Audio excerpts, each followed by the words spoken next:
The average American spends around $320 a year on lottery tickets, all for a chance to live this life you're seeing now. But what are you actually buying with that money?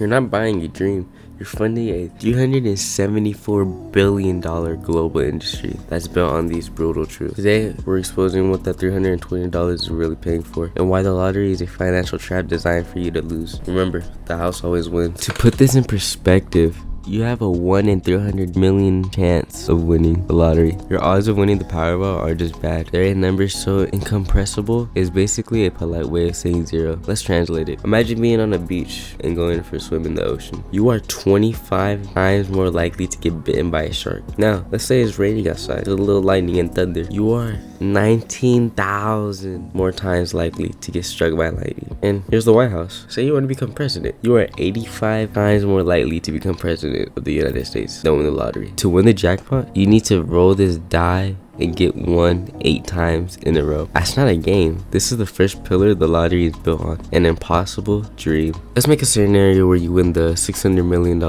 jackpot. However, they don't have $600 million sitting in a vault.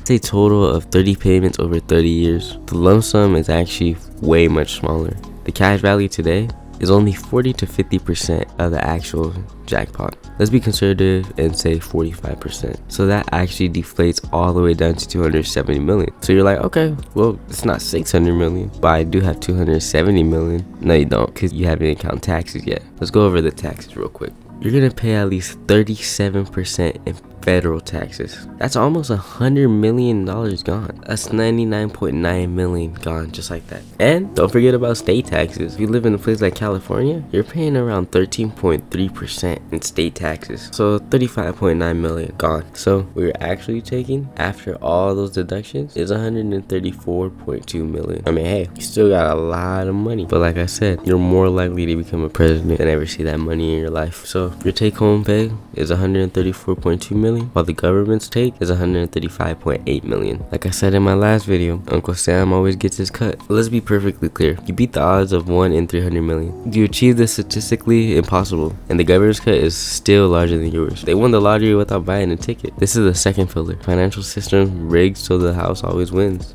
even when you win. This isn't a noble charity. It's a business.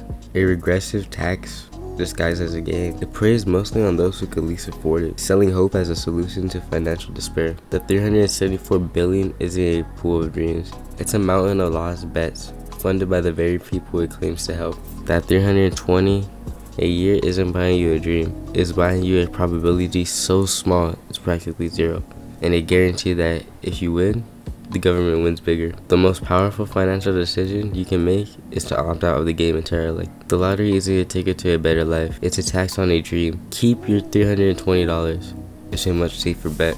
If this changed your perspective, pay it forward. Share this with someone with a gambling problem or someone you just really care about. Maybe you'll save them $320.